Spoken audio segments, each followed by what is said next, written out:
Today I'm sitting down with Sean and Aimee McDonald. They are fantastic real estate agents covering all of Lake Tahoe, both sides, both states, as well as all of northern Nevada. And today we're going to talk about the complexities of moving to Lake Tahoe. We're going to cover the nuances across both California and Nevada, what that means for real estate, the 5 counties around the lake, and the 72 miles of shoreline. We're also going to touch on short-term rentals and how the regulations differ around the lake. Sean and Aimee, thank you so much for joining me. Thank you. Thank you. Thank you for having us. Yeah. Absolutely. So yeah, for people that don't know you, tell us a little bit about who you are and what you do. Absolutely.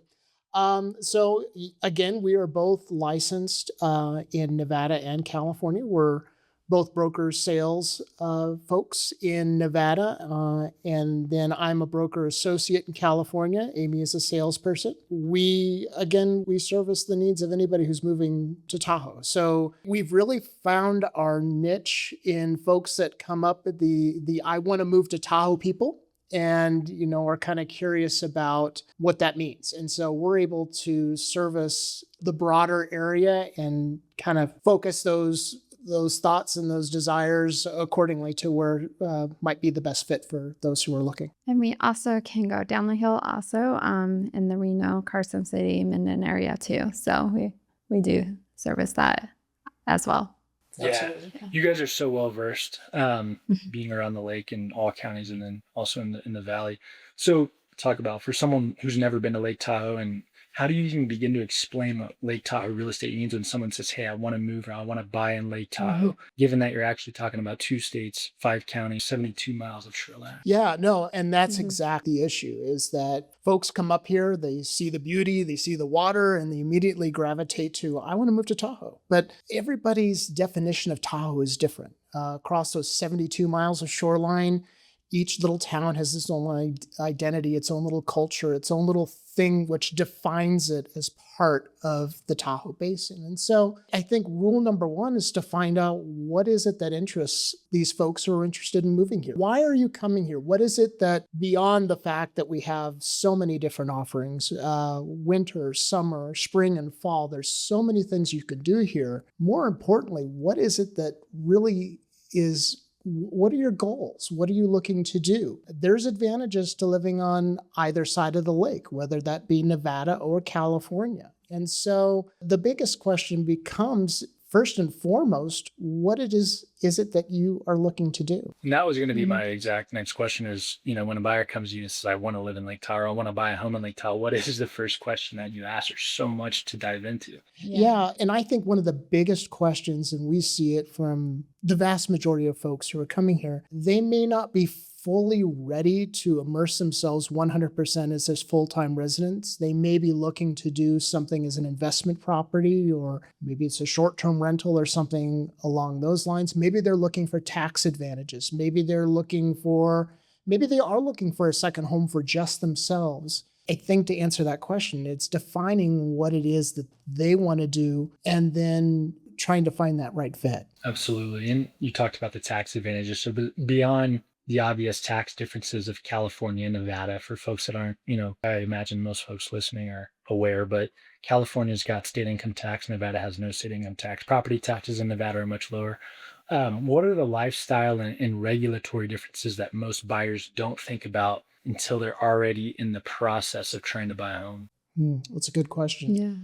So there's a lot of different nuances to the regulatory piece, right? So in California, you have a lot of folks from California that automatically define themselves as being Californian. So if they haven't done a lot of research into the tax implications and whatnot, they may be kind of focused on staying in California because it's something that they're just used to. They're used to having their California driver's license. They're used to their California ways of doing things. But then you have those that have given it a little more thought and have looked at the tax implications and all that. And so at that point, they start looking at, hey, look, I'm considering retiring at some point, and I want to take advantage of the Nevada tax piece.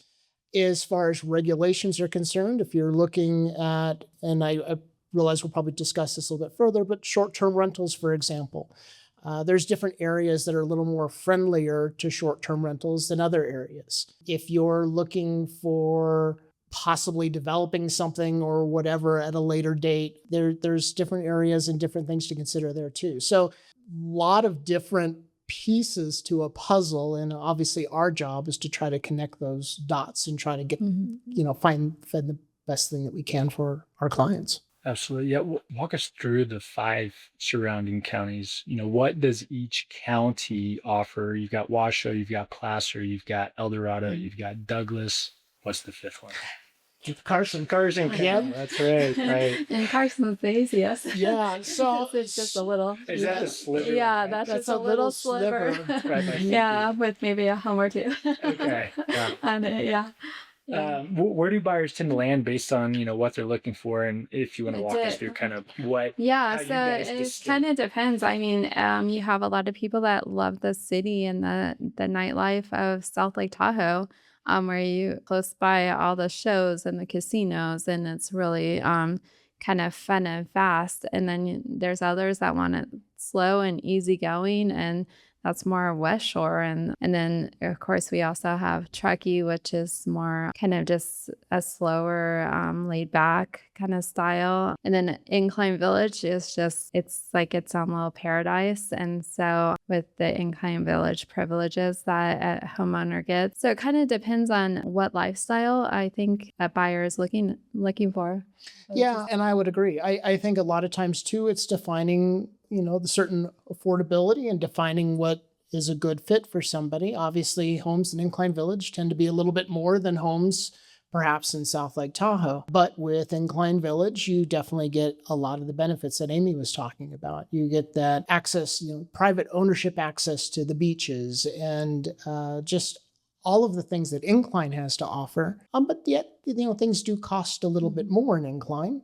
South Lake, obviously a bigger city, but homes tend to be a little bit less. There's a lot more activities on the South Shore, comparatively speaking, to the rest of the lake. Then you, of course, have the North Shore when you're looking at Tahoe City and so on and so forth, which again has its own separate identity. So again, full circle, it really comes down to just trying to figure out what exactly it is that's drawing somebody to this area that we call home, and then kind of narrowing down that focus. Yeah, absolutely. And do you guys see any trends? I mean, are there specific trends that you're seeing currently? Are there more people looking in a certain area because of this or a certain area because of that? Or is it all over the board? Kind of all over the board. It just goes based on what someone is more, I would say, attracted to. I think a lot of times a lot of people will come up, we hear it all the time. I've been coming to Tahoe for 20 years and I stay at different parts of Tahoe and then kind of get familiar with what they're attracted to. And so that definitely helps. We do get the occasional person that says, hey, this is my first time here, but I really want to live here. And that person is a little bit more, I think, difficult because they just don't know what Tahoe has to offer. And so for that kind of situation, we say, go drive through the lake, see what parts of it that you really do feel comfortable with and like, and what kind of calls to you.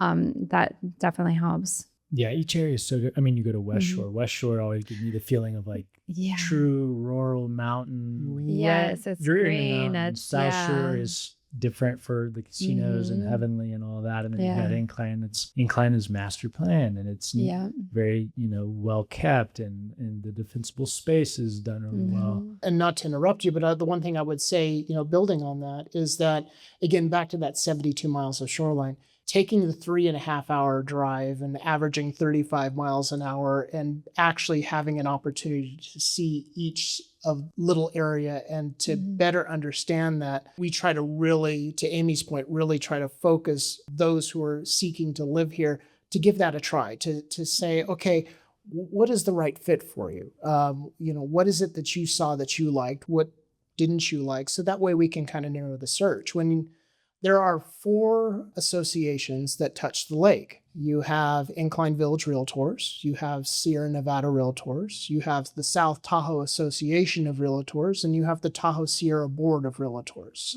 So when you have 4 real estate associations, of which we're members of all 4, even the nuances change. So the MLSs are different. And so these 4 boards serve as little segments of the lake. And so to narrow that search down, it's important to know exactly what fits best for that individual person. Absolutely. And that's what makes you guys so unique, is you're so well versed in all the areas. It's rare, I feel like, that you find somebody, especially a duo, that has all the knowledge that you guys do. And you guys have taken, by far taken the time to understand it all and be part of everything, and which is what I appreciate. And so, yeah, for buyers looking or listening to this right now, it's rare to have an agent that knows a lot about everything around the lake, all the areas. So Sean and Aimee, they're fantastic with that. Let's not forget also Carson, Reno, all the surrounding area too. And what I would say to that is my family moved up to the South Shore in 1977. Okay. So in South Lake Tahoe.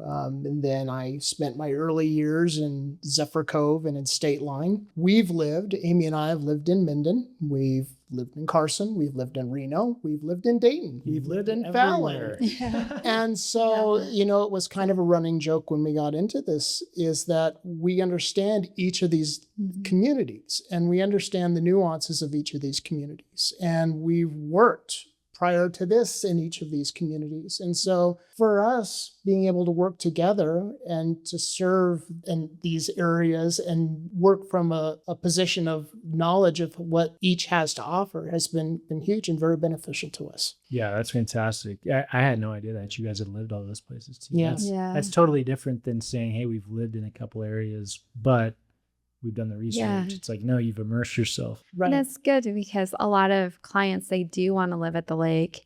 And then when they really see the full scale of the lake, it might not totally be for them. Like the Lake Tahoe area gets a lot of snow. And if you're from Southern California and you're not used to that, maybe like Reno, like the Galena area, or Genoa and stuff like that is a better fit. So we can pivot that way too, just as easy. Yeah.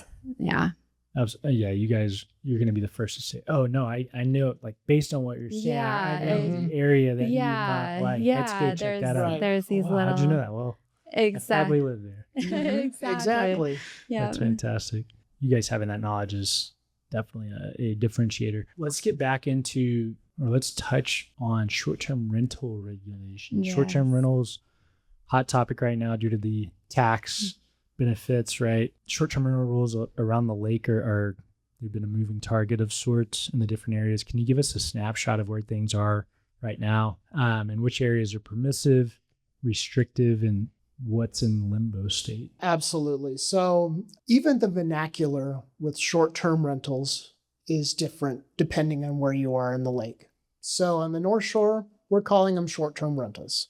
On the South Shore, they call them vacation home rentals. So obviously everybody pretty much understands when you say vacation home rental, you're referring to a short-term rental or vice versa. But it's very symptomatic of what we're experiencing across the lake. There is a consistent inconsistency about short-term rentals. And within a matter of a 30-minute drive, the rules can change dramatically from county to county, just even the cities, as far as South Lake Tahoe is concerned. The biggest focus we need to really concentrate on right now is trying to hone those in, because unfortunately, somebody who's looking to do a short-term rental somewhere around the lake it's going to be confusing. It's going to be hard to understand. Well, I'm in South Lake Tahoe, but now I'm in El Dorado County. I'm not in the city of South Lake Tahoe. Wait, no, I'm crossing into Douglas County. I'm in Kingsbury, so I'm upper, lower, middle Kingsbury, Zephyr Heights, Zephyr Knolls. What about Glenbrook? Oh, wait, I'm driving through down 28. I'm going through Carson City. Well, that's hard to believe. I didn't know that touched the lake. And now I'm coming into Incline Village with Washoe County. Oh, wait, I'm crossing back into California again. I guess this is Placer County. Everybody's doing it differently. And unfortunately, having the right person assist in these is critical. So having the right agent who's knowledgeable on their given area or knows at least where to get that information is by far the most important thing when anybody is looking to do a short-term rental. And we are really in a difficult spot around the lake when it comes to short-term rentals. And And this goes far and beyond the different ideologies about whether somebody supports it or doesn't support it. I will say as real estate professionals and practitioners, we're very much in tune with what it means for advocacy and home ownership rights. But at the same time, too, we understand the concerns. And so, but it comes full circle. Depending on the governing body, whether it's a city, whether it's a township, a county, or a state, the rules change dramatically. And so that is the huge issue that we really need to try to hone in and try to further define and clarify. Yeah, there's so much that goes on around. Like I was talking to somebody recently in which they said, to your point of having somebody that knows the rules and regulations around that specific area, there was a couple buyers that had bought a blacklisted property in South Lake. Sure. Thinking they were going to short-term rent it, and it's blacklisted. So, having that boots on the ground knowledge is so important.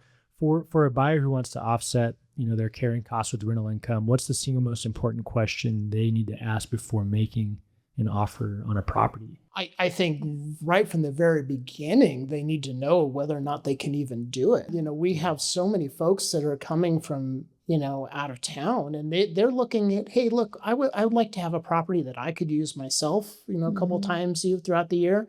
But when I'm not using it, I want to be able to rent it out. And if they don't know to ask the question, if it's a property that can be short-term rented, they may be going out and purchasing a property and going forward and with full intention of being able to rent this thing out and not being able to do it. And nobody wins in that situation. Yeah.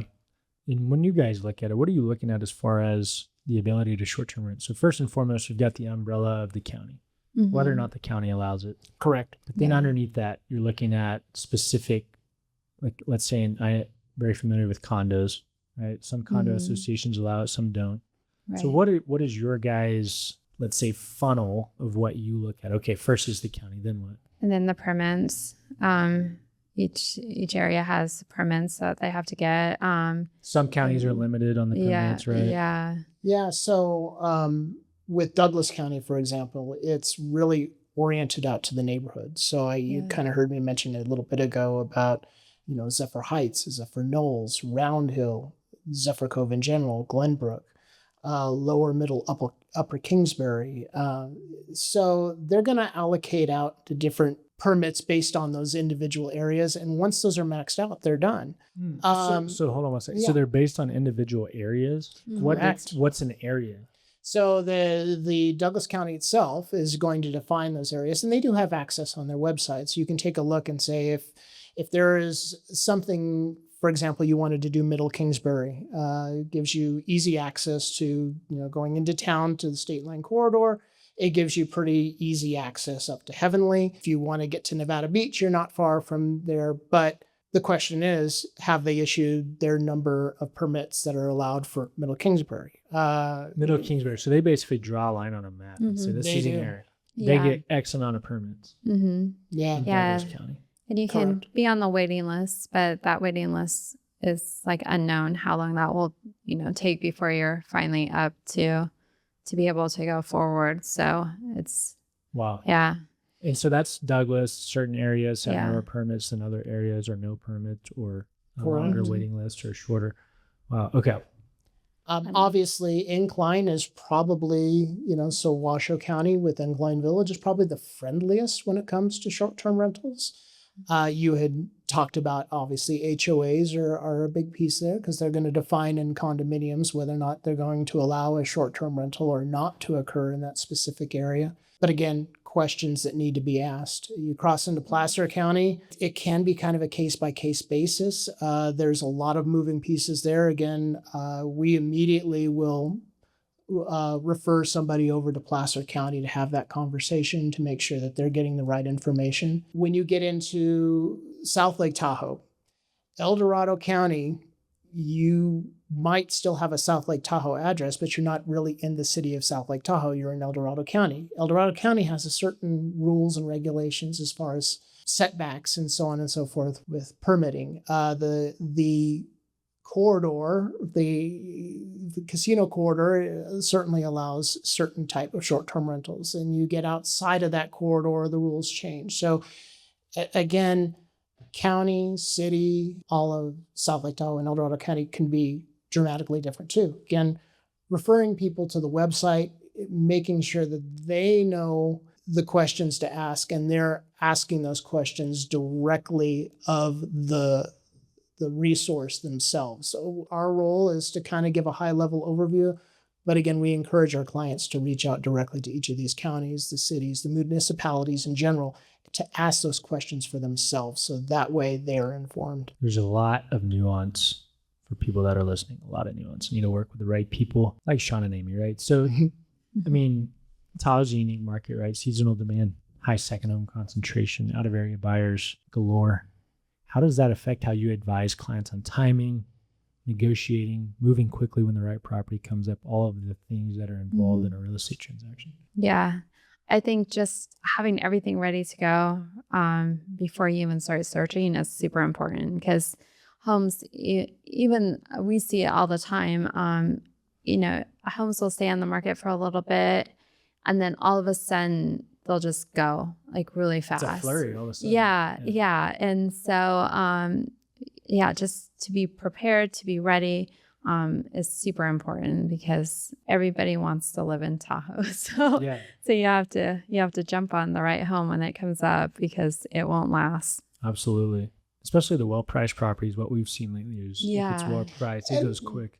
And I would add to it too, and that, that's obviously not just around the Tahoe Basin. That's the same thing if you go out to Truckee. It's the same thing if you go to Carson, to Reno, to Sparks, Minden and Gardnerville. If you head out to Dayton, properties that are priced right and appropriately are going to move fast. If you're representing a buyer, you need to say, hey, look, when you find the right home that is priced accordingly, make sure you have that pre-approval in hand. Make sure that you have the wherewithal to move forward when you find the right home, because when those stars align, that's when things happen. And if something is not priced accordingly, and this is what you start telling sellers, if something is not priced where it needs to be, it's not where it should be given our current market, it's going to sit. So. And the longer it sits, the more lowball offers come in, the more lowball offers come in, the more discouraged you get. Yeah, it ends up as being just snowball effect. Sure. What's the one unique insight you guys would give to buyers or sellers in today's market? That's a good question. Yeah.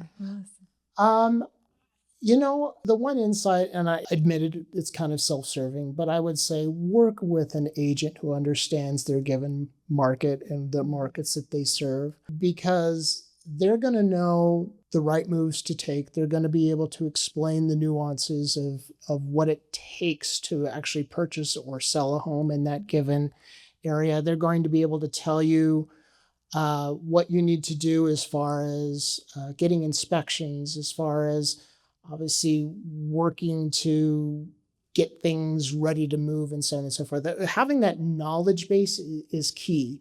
And of course, working with an amazing lender like yourself, always a good thing and critical. Be ready to make the move, but, define what it is that you're looking for. Again, kind of what we were talking about earlier, we have so many of those quote unquote, I want to move to Tahoe people. I'm interested in moving to Carson City or the Carson Valley. Well, even Carson City and the Carson Valley have different things that they offer. There's different benefits to living in Carson City versus the Carson Valley, or vice versa. Know exactly what it is that you are looking for, then find the right person who can represent you in those areas. That could be a whole nother video in itself. How to find the right person to represent you. Sure. I mean, you guys are great, right? If people want to work with you, how can they best reach out to you? So we're very active on social media. Our social media. And I'll include it in the description below too. Super. Yeah. That would be great. You can, we're always available by phone, email. Our website is lakeandvalley.com. You can look us up there. We are easy to connect with. So we are on the Nevada side, we're with Lakeshore Realty. On the California side, we're with Tahoe Mountain Realty. And so depending the reason for that is because Lakeshore is not on the California side? Correct. So Lakeshore For people is, that aren't familiar with how that all the works, brokerage side right? is, yeah. Yeah. So Lakeshore Realty, again, we have a great relationship with Chris Plasteris, who's the owner of Lakeshore Realty. We have a great relationship with Jeff Brown, who owns Tahoe Mountain Realty on the California side. And so we've really kind of found our home, working with both of them and in their specific areas of expertise. That's great. That's great. Guys, I'll include the contact info below. Sean and Aimee, thank you so much. You guys have been all around the lake, all around the valley. I would have to say by far the most traveled Yes. agents in Northern Nevada and California around Lake Tahoe and the valley. So thank you so much for joining me. I really appreciate it. Thank you. Thank you Really for having appreciate it. us. Yeah. Thank you Yes, for this having is us. awesome. Thank you.